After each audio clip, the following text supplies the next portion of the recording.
За өнөөдөр 27 оны 1 сарын 27-ны өдөр Монгол Улсын засгийн газрын гишүүн бөгөөд хэрэглэх газрын дарга Бямцог цайд маань өнөөдөр ахлаад мөн их хурлаас сонгогдсон манай Багнуур Налах дүүргээс сонгогдсон хоёр гишүүн маань өнөөдөр Багнуурын уурхай болон Багнуур дүүрэгт хийгдэж байгаа бүтээн байгуулалтын ажлуудад бол танилцлаа. За өнөөдөр яригдсан 3 чухал сэдэв байна. За нэгдүгээр сэдэв бод энэ өнөөдөр Монгол улс Улаанбаатар орчид үүссэн энэ эрчим хүчний дутагдaltaй холбогдвол ер нь цаашид Монгол улс эрчим хүчний дутагдaltaй байх уу, эрчим хүчний нөөцөө хэрхэн хангах вэ гэдэг. За үүн дээр хамгийн гол яригдсан асуудал бол Багнуурын уурхай бол жил 4.8 сая тонн нүрсийг олборлож Улаанбаатарын гол станцуудын нүрсний 80%-ийг 70-80% бол хангаж ажиллаж байна. За уурхай бол мэдээж энэ салбарын үнийн зохицуулалттай уялдуулаад бол алдагдaltaй ажилладаг. Цаашид энэ салбарыг бол ер нь шинжлэх үр өгөөчтэй ашиглах юм шаардлагатай.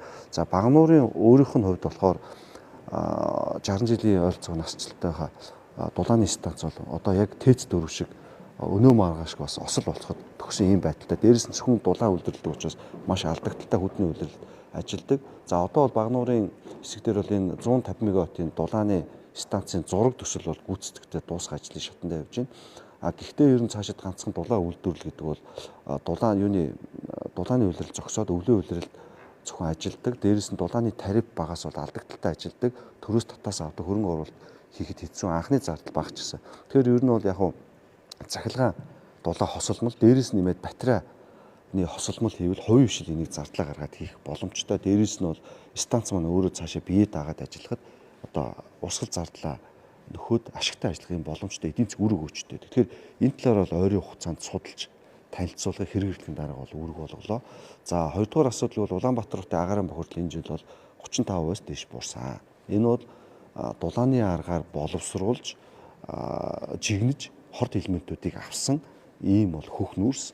За энэ нүүрсийг цаашид дотоодоос хангах буюу Багнуурын уурхайг түшиглээд Багнуурын уурхайн дундаж илчлэг бол 3300 ккал байдаг. Угааж баяжуулснараа 30% өсөх боломжтой. Боловсруулалт хийгээд бол цаашид хөх нүүрс болох боломжтой. Тэгэхээр нүүрс пиролизын үйлдвэрийг ер нь бол цаашид байгуулъя гэдэг талаар бол ярилцлаа. Эрдэнэс Монгол бол хариуцлага хийж байгаа. За Улаанбаатар хотын жилийн нүүрсний хэмжээ 450-аас 500 мянган тонн байгаа. Гэхдээ энэ 100 мянган тонн орчим хөдөө орон нутаг руу албан бусаар гараад идэг гэдэг мэдээлэл бий. Цаашид бид нар бол 2030 он хүртэл нүүрсний хэрэглээг багасгаж Улаанбаатар хот 2030 онд ойролцоогоор 200 мянган тонн нүүрсийг бол үйл хэрэглэх. Ер нь бол цаашид нүүрс шатна гэдэг чинь агаарын бохирдол байна гэсэн. Тэгэхээр бол газжуулах хөтөлбөр бас явж байгаа. Тэгэхээр цаашид Улаанбаатар хотын нүүрсний хэрэглээг багаснаа. Гэхдээ одоогоор бол 8 аймгийн төв агаарын бохирдолтой бас гамшигын хэмжээнд хүрч байна гэсэн тоо үзүүлэлт байгаа. Ийм учраас Монгол улсын хэмжээнд цаашид энэ хөх нүүрс буюу жигнээд хүнд элементүүдийн ялгадас нүүрсийн хэрэглэл байна. Ийм учраас Монгол улсын хэмжээнд дотооддоо энэ нүүрс хиймийн үйлдвэрийг одоо хөгжүүлэх, нүүрс пиролизын үйлдвэрийг одоо барьж энэ EPC дээр нөхөний FOM нөхцөлтэй гэрээ зарлах тодорхой хэмжээг нь болохоор үйлдвэрлэгч өөрөө зээлийн баталгаан дээр суурилж санхүүжүүлэлт нөхцөлтэй тэцүүний танилцуулгыг бол өнөөдөр хийсэн. Тэгэхээр энэ дээр бол нийслэл хамтарч ажиллаад дэмжиж судлаа тооцоон дээр бол дэмжиж ажиллах боломжтой. Үндсэн Эрдэнэс Монгол групп бол хариуцаад ингэ явж байгаа гэсэн ийм өнөөдөр гол яриа үүрэг даалгавруудыг бол их хурлын гишүүд болон засгийн газар хэрэгжүүлэхийн даргатай болсон. Өнөөдөр талбай дээр ирж дүүргийн засаг дарга нар болон Багнуурын уурхай удирдлагууд бол ярилцлаа. За баярлалаа.